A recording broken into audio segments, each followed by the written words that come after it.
వికారాబాద్ జిల్లా తాండూరు పట్టణంలో జిల్లా స్థాయి ఉద్యమకారుల సన్నాహక సమావేశం కొనసాగింది. ఈ సన్నాహక సమావేశానికి రాష్ట్ర ఎస్సీసెల్ కార్పొరేషన్ మాజీ అధ్యక్షులు పిడమర్తి రవి ముఖ్య అతిథిగా హాజరయ్యారు. ఈ కార్యక్రమంలో పలువురు వక్తలు మాట్లాడుతూ తెలంగాణ ఉద్యమంలో ఎంతోమంది తెగించి పోరాడి తెచ్చుకున్న తెలంగాణలో పాలకుల నిర్లక్ష్యంతో ఉద్యమకారులు ఆగమైపోతున్నారని వాపోయారు. కనీసం ఉద్యమకారులపై ఆపాదించిన కేసులను సైతం తొలగించలేదని మండిపడ్డారు. ఇప్పటికైనా కాంగ్రెస్ ప్రభుత్వం ఉద్యమకారులను గుర్తించి సంక్షేమ పథకాలలో ప్రాధాన్యం కల్పించాలని అన్నారు.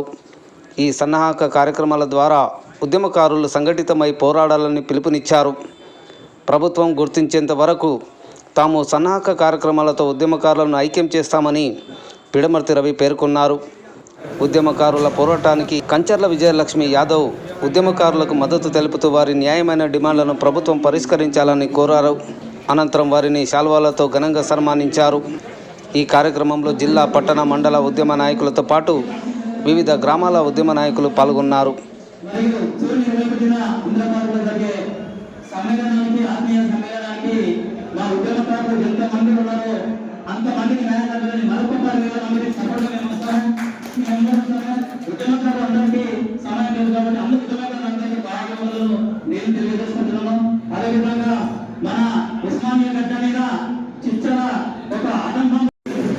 చాలా కష్టపడ్డారు.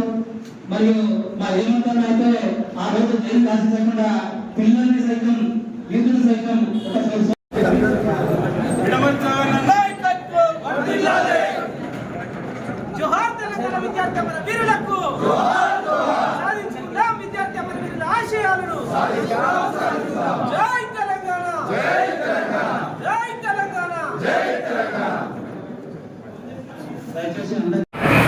బయలుదేరి ఆ దూరం చూసుకొని మన ఉదయం కల్లా యూనివర్సిటీకి వచ్చేది. మొత్తం కిరాయి 15,000 రూపాయలు నిలబడి ఒక తెలంగాణ మొత్తం తిరిగి వస్తే 1000 రూపాయలు కిరాయి ఇచ్చేది. ఎందుకు చెప్తున్నానంటే అన్ని ఊళ్ళు తిరిగాండి చాలా వరకు. ఇప్పుడు మళ్ళీ ఫేమస్ అయితే మీకు ఒక గొప్ప లక్షణం ఉంది ఏంటంటే మీరు ఆంధ్ర బార్డర్ లేరు కదా, మహారాష్ట్ర బార్డర్, కర్ణాటక బార్డర్ ఉంటారు. సో మహారాష్ట్ర వాళ్ళు, కర్ణాటక వాళ్ళు తెలంగాణకు సపోర్ట్. మీరు 100% తెలంగాణ ఉద్యమకారులు, 100% తెలంగాణ ఉద్యమం జరిగింది. ఇంకా అనుమానం ఏముంది? నేను అప్పుడు కూడా ఉస్మానియాలో విద్యార్థి ఉన్నప్పుడు సాయంత్రం 6-7 గంటలకు ఒక పాత ఇంటిగా కారు వేసుకొని కిరాయిది దూర్నాథ తిరిగేది. రాత్రి పూట బయలుదేరి ఆ దూర్నాథ చూసుకొని మళ్ళీ ఉదయం కల్లా యూనివర్సిటీకి వచ్చేది. మొత్తం కిరాయి 15,000 రూపాయలు నిలబడుతుంది. ఒక తెలంగాణ మొత్తం తిరిగి వస్తే 1000 రూపాయలు కిరాయి ఇచ్చేది. ఎందుకు చెప్తున్నానంటే అన్ని ఊళ్ళు తిరిగినండి చాలా వరకు. ఇప్పుడు మళ్ళా తిరుగుతా ఉన్నా. ప్రతి ఊళ్ళో చెప్తున్నా అంత తాండూరు లెక్కనే మేమే చేసినాం, మేమే ఉందా అంటే ఆనాడు ఒక 100 కేంద్రాలు పనిచేసినారు. 100 పైన కేంద్రాలు ఇట్లా పనిచేసినాయి. అందుకోసం తెలంగాణ రాష్ట్రం వచ్చింది. ఇప్పుడు మనం ఎక్కువైపోయినాం కదా, చాలా రోజులు అయింది. ఒకరు దూషించుకుంటున్నాం. నువ్వు తెలంగాణ తెచ్చినావా, నువ్వు తెలంగాణ తెచ్చినావా, నేనున్నాడా, నువ్వు ఉన్నావని. అవన్నీ అవసరం లేదు. అందరం ఉన్నాం కాబట్టి తెలంగాణ రాష్ట్రం వచ్చింది. ఇప్పుడు మనం దూషించుకోవద్దు, కలిసి కూడా అందరం కూడా. బ్రదర్ రామకృష్ణ చెప్పారు, నువ్వే కదా బ్రదర్ అని చెప్పింది. అందుకోసం బ్రదర్ మళ్ళీ వచ్చిన మన వాళ్ళందరూ కూడా ఆడున్నారో ఏమో మళ్ళీ ఏమన్నా తెలిసిందో లేదో అని అన్ని తిరుగుకుంటూ చెప్తా ఉన్నా. మీరు చేయాల్సిన పనల్లా అప్పట్లో మన దగ్గర ఉన్నటువంటి ఏదైనా ఎవిడెన్స్ మీ దగ్గర ఏముండదు పట్టుకోండి. ముందు పాత పేపర్లు, పాత టీవీలు, ఏదైనా ఫొటోస్ గిట్ట ఉన్నా మీరందరూ కూడా దాని దగ్గర పెట్టుకోవాలి. 2, మన సంస్థ ఏంటి? మీ సంస్థ అప్పుడు చాలా సంఘాలు ఏర్పడ్డాయి, వేల సంఘాలు ఏర్పడ్డాయి. ఆ సంఘం రిజిస్ట్రేషన్, ఆ సంఘం మీద మీరు చేసిన కార్యక్రమాలు, అట్లనే మీరు చేసిన కార్యక్రమాలు, అక్కడ హైదరాబాద్లో పిలిపిస్తే ఇక్కడ చేసిన కార్యక్రమాలు, అదేవిధంగా మీరు అరెస్ట్ అయితే పోలీస్ స్టేషన్లో ఎఫ్ఐఆర్లు చాలా మంది చూపిస్తూ ఉన్నారు. ఇప్పుడు ఎవిడెన్స్ మీకు కూడా, మీరు ఒక్క ఎవిడెన్స్ పట్టుకొస్తే మీ పక్కన 5 ఉంటారు, వాళ్ళకు కూడా మీరు ఇవ్వండి. వాళ్ళు కూడా ఉన్నట్టే లెక్క ఉద్యమంలో. తర్వాత మీరు ఎవరైతే జైలుకు పోయారు, చాలా మంది చెప్తారు జైలుకు పోయినామని, ఆ జైలుకు పోయిన సర్టిఫికెట్ ఓకేనా. మళ్ళీ చాలా ఇంపార్టెంట్, ఇప్పటివరకు తెలంగాణ ఉద్యమంలో ఏం రాని వాళ్ళు ఎవరంటే గాయపడ్డ వాళ్ళకు ఏమి ఇవ్వలే. కేసీఆర్ ఇవ్వలేదు.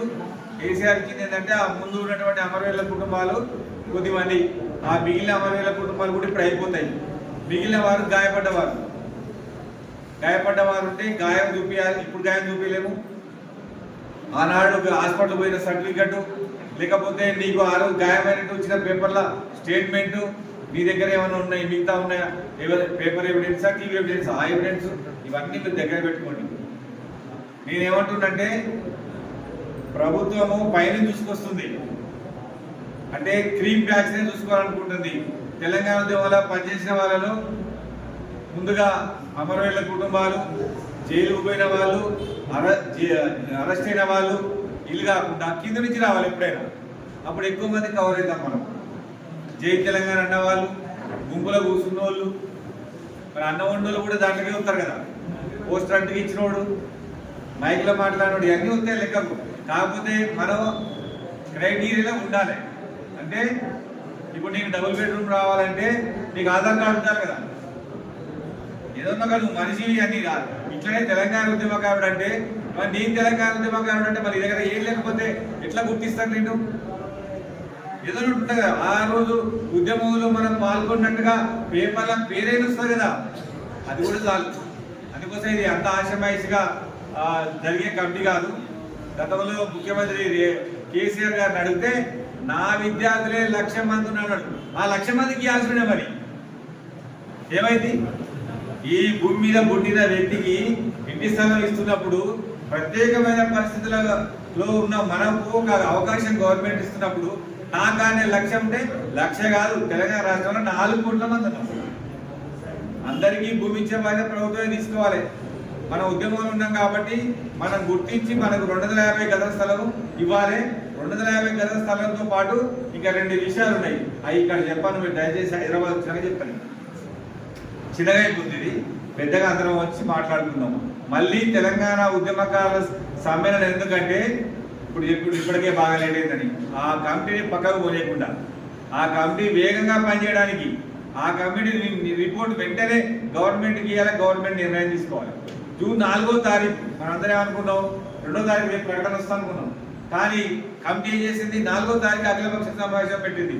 అఖిలపక్షం నుంచి కూడా వాళ్ళ అభిప్రాయం తీసుకుంటానికి తర్వాత అసెంబ్లీ కమిటీతో కూడా మీటింగ్ ఉంటుందంట. అంటే ఇప్పట్లో అయ్యేది కాదు. మనం దాన్ని వేగవంతం చేయడం కోసం ఎప్పటికప్పటికి మనం పేపర్ స్టేట్మెంట్లు ఇవ్వాలి, సభలు సమావేశాలు పెట్టాలి. తెలంగాణ ఉద్యమకారులకు 250 గజాల స్థలం ఇవ్వాలని ఎవరన్నా స్టేట్మెంట్ ఇచ్చిన వాళ్ళు చేయలేపండి. ఇంతమంది తెలంగాణ ఉద్యమకారుల నేనైతే ఎక్కడ చూడలేదు. ఒక్క ఉద్యమకారుడైనా మాకు పెన్షన్ ఇవ్వండి, 250 గజాల స్థలం ఇవ్వండి అని మాట్లాడతలేము. మనం మాట్లాడినా ఒకవేళ మాట్లాడుంటారు, కానీ హైదరాబాద్ చేరాలి కదా. హైదరాబాద్ చేరకపోతే ఏమైంది వాళ్ళకి అర్థం కాదు. మనం ఏమంటాం, మీరంతా ఇప్పుడు జూన్ 2 తర్వాత ఆ రోజు అరుస్తారు, తెల్లమంటారు అని అంటారు కదా. మనం అట్లనే అనుకుంటారు వాళ్ళు. కాబట్టి మనం నిరంతరం మీరే అంటారు, మీరే కమిటీ వేసుకోండి. నేను ఆల్రెడీ 2 వేసిన నా స్థాయిలో. ఒక ఆయన ఉపాధ్యక్షుడు వేసిన, ఒక ఆయన రంగారెడ్డి జిల్లా ప్రెసిడెంట్ వేసిన. మీరు వికారాబాద్ జిల్లా అధ్యక్షుడు వేయండి, మరి కొడంగల్ అసెంబ్లీ అధ్యక్షుడు వేసుకోండి, తాండూరు అసెంబ్లీ కమిటీ వేసుకోండి, మీరు మిగతా కమిటీ వేసుకోండి. అదేవిధంగా జూన్ 21వ తారీఖున హైదరాబాద్లో పెద్ద ఎత్తున ఉద్యమకారుల సమ్మేళనం పెట్టడం, చాలా మంది వస్తారు, మీరు కూడా రండి. మనోళ్ళు ఏం చేస్తారంటే ఈ మధ్యకాలంలో ఇప్పుడు తాండూరు వచ్చినా కాబట్టి బాగుంటుంది, పోవాలి మనంతా ఉద్యమకారులని. క్రీమ్ ఉద్యమకారులందరూ ఓ తుఫాన్ వేసుకొని 20 మంది బయలుదేరుతారు. అట్లా కాదు, అందరు రావాలి. అందరు రాస్తే ఆ ముఖ్యమంత్రి గారు చూసి అమ్మ ఇది చేయకపోతే ఉద్యమకారులందరూ కూడా బయలుదేరేటట్టున్నారు. నాకెందుకు, ఆల్రెడీ ఆయననే కాంగ్రెస్ పార్టీ మేనిఫెస్టోలో పెట్టింది. మేనిఫెస్టో పెట్టి గవర్నమెంట్ వచ్చినాక 6 గ్యారెంటీలు అమలు చేసేటప్పుడు ఒక గ్యారెంటీగా మీరు ఏ ఉద్యమంలో పాల్గొన్నారు, మీరు ఎక్కడ వస్తారు, మీరు ఎక్కడ చేయకపోయారు, అవన్నీ కూడా రాయమంటే అందరం రాసుకున్నాం. ఇప్పుడు కమిటీ చేసిండ్రు అంటే కొద్దిగా కదలిక వచ్చింది. కదలికని స్పీడ్గా తీసుకుపోయే బాధ్యత ఉంది మనది. మీరు ఎప్పుడైనా మీ ఎమ్మెల్యే గారిని కలిసి సార్ మాకు 250 గజాల స్థలం ఇవ్వండి మేము ఉద్యమకారులని చెప్పిరా? మరి మంత్రి గారు వచ్చినప్పుడు మీరందరూ మంత్రి గారిని ఏం చేయొద్దు. మీరు మనం కొట్లాడేది అయిపోయింది. ఇక మళ్ళీ కొట్లాడేది ఓన్లీ తెలివితోటే ఉన్న పనిని మళ్ళీ వాళ్ళకి చెప్పాలి.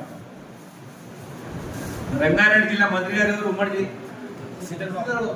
మంత్రి లేడు కాబట్టి శ్రీధరబాబు గారు ఎప్పుడు వచ్చినా ఈ ఏరియాలో మన కమిటీ ఉంటే ఒక రిప్రజెంటేషన్ రాసుకొని పోయి ఆయననే పెట్టింది. తెలుసా ఇది? నేను ఆయనతో స్వయంగా చర్చించిన. నేను అడిగింది పెన్షన్ అడిగి వాళ్ళకి ఏం లెక్క చెప్పారంటే, ఆయన కాదు, ఒక వ్యక్తికి 5,000 పెన్షన్ ఇచ్చిన అనుకుందాం. 5,000 ఇస్తే నెలకు 5,000 కదా, సంవత్సరానికి ఎంత 60,000. మరి 5 సంవత్సరాలకి 3 లక్షలు. మరి జీవించినంత కాలం కాబట్టి వాళ్ళు పెన్షన్ వేయడానికి అప్పుడు ఉన్నటువంటి కాంగ్రెస్ పార్టీ మేనిఫెస్టో వాళ్ళు ఒప్పుకోలేదు. వాళ్ళు 250 గజాల స్థలం ఇవ్వడానికి ఒప్పుకున్నారు. ఎందుకంటే ఒక ఉద్యమకారునికి ఒకసారి 250 గజాల స్థలం ఇస్తే జోదిగా పెన్షన్ అని అనుకో, పెన్షన్ ఇచ్చింది అనుకుందాం, మళ్ళీ రేట్లు పెడతాయి కదా, కూరగాయల రేట్లు బియ్యం రేట్లు పెడితే పెరిగిన రేట్లకు అనుగుణంగా ఉద్యమకారులకు పెన్షన్ పెంచాలంటాం. ఇది పెద్ద ఎప్పుడు ఉండే కొట్లాడని వాళ్ళు ఏం చేసిరంటే దీన్ని ఈజీగా క్లోజ్ చేయాలంటే ఏం చేయాలి, 250 గజాల స్థలం ఇస్తే వాళ్ళు సాటిస్ఫై అవుతారు. ఉద్యమకారులను గుర్తించే కమిటీ కేకే కమిటీ అధ్యయనం చేయాల్సి ఉంటుంది. ఉత్తరాఖండ్, జార్ఖండ్ అప్పుడు వచ్చిన కొత్త రాష్ట్రాల్లో ఆ రాష్ట్రాల్లో చాలా మందికి ఇచ్చిండ్రు. వాళ్ళని కూడా ఆ రాష్ట్రాలు ఎట్లా ఇచ్చిన కూడా చూడాలి. ఇప్పుడు ఎట్లా అంటే ఒకళ్ళకి ఇచ్చి ఒకళ్ళకి ఆపితే చాలా పంచాయతీ అవుతుంది. ఇచ్చేటోళ్ళందరికీ ఎవరైతే లబ్ధిదారులు ఉన్నారో వాళ్ళందరినీ కూడా బాగా అధ్యయనం చేసి వాళ్ళని నిజమైన ఉద్యమకారులను గుర్తించి అందరు ఉద్యమకారులను గుర్తించే విధంగా ఎక్కువ మంది ఈ ఉద్యమకారుల దాంట్లో కవర్ అయ్యే విధంగా చేయాలి. అంటే పేపర్ స్టేట్మెంట్ వరకు రావాలి, కింది వరకు సంఘం వరకు రావాలి. వస్తే అప్పుడు చాలా మంది కవర్ అవుతారు. మ్యాక్సిమం ఇలా వచ్చిన వాళ్ళందరికీ కూడా వస్తుంది. పేపర్ల పేరు, సంఘం పేరు, సంఘంలో పనిచేసిన వాళ్ళు, కార్యక్రమంలో పాల్గొన్న వాళ్ళు, చాలా రకాలుగా ఉన్నాం మనం. కాబట్టి ఈ 5-6 విభాగాల్లో మనం ఉంటాం. కాబట్టి వాళ్ళందరికీ కూడా న్యాయం జరగాలంటే కేకే కమిటీ సమయం చూసుకొని విధానం వాళ్ళకైనా కనీసం అంతే కదా, 33 జిల్లా హెడ్ క్వార్టర్ల వరకు వస్తే మనం కూడా పోవడానికి చాలా అవకాశం ఉంటుంది. నేనేమనుకుంటానంటే నాతో పాటు ఆ రోజున నేను ఇచ్చిన పిలుపులకు స్పందించిన విద్యార్థుల యువజనుల లిస్ట్ మాత్రం నేను ఇస్తా, దాంతో పాటు మన పెద్దలవి కూడా ఇస్తా నా వంతుగా. అందుకోసమే నేను నా లిస్ట్ కోసమనే తెలంగాణ మొత్తం తిరుగుతా ఉన్నా. రెండోది, మనం గట్టిగా తయారైతే వాళ్ళు ఎమ్మటే అమలు జరుగుతాయి. ఈ సంవత్సరం కాలం మనం 250 గజాల స్థలం తీసుకోవాలి మనం, అది నా టార్గెట్. ఈ ఏడాది లోపు తీసుకోవాలి మనం. ఎందుకంటే చాలా పార్టీలు వచ్చినాయి, చాలా ప్రభుత్వాలు వచ్చినాయి, అంటే ఏయి చేయవు. కాబట్టి మనం ఎక్కువ మంది ఉన్నాం తెలంగాణ రాష్ట్రంలో. తెలంగాణ ఉద్యోగాలకు పనిచేసిన వాళ్ళు 199 మంది. అందుకోసమే మనకు వచ్చే అవకాశాన్ని కొద్దిగా మనం పూర్తి చేస్తే అప్పుడు అనగా అవురే దక్కా తెలంగాణ పక్కని ఈ ఒక్కసారి గట్టిగా నెట్టయితే అయిపోద్ది అన్నా కదా. కాబట్టి ఇప్పుడు ఒకసారి గట్టిగా అన్నాం అనుకోండి మన పని అయిపోతుంది. కాబట్టి ఈ అవకాశం ఇచ్చిన మీ అందరికీ పేరున ధన్యవాదాలు తెలియజేస్తున్నా. నేను ఇప్పుడు కొడంగల్, తర్వాత నిజామాబాదు, జైరాబాదు వరకు పోయేది ఉంది. సంగారెడ్డి లేదు, సంగారెడ్డి జైరాబాద్ పెట్టారు. కాబట్టి ప్రియమైన సోదరులారా, మీరు జూన్ 21 తారీఖున సాయంత్రం మంచిగా 5 గంటలకు అప్పటికల్లా 2-3 వారాలు పడతాయి, చల్లగా అయిపోద్దంతా బయలుదేరాలి.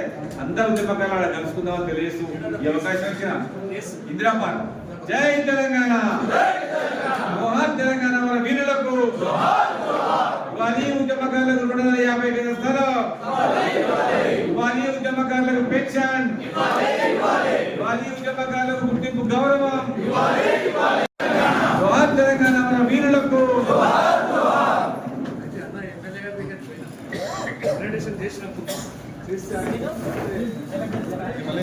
అది అందరూ చెప్తామని చెప్పారు. ఈ సమావేశం ద్వారా చెప్పారు ఉద్యమకారులు నష్టం జరిగింది, ఆ నష్టాన్ని కూర్చాలంటే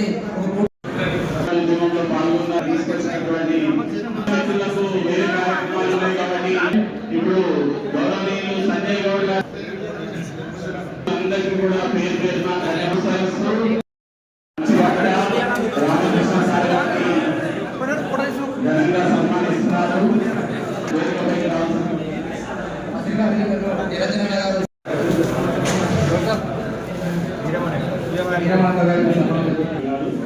జిల్లాని గారికి సన్మానం చేస్తున్నారు.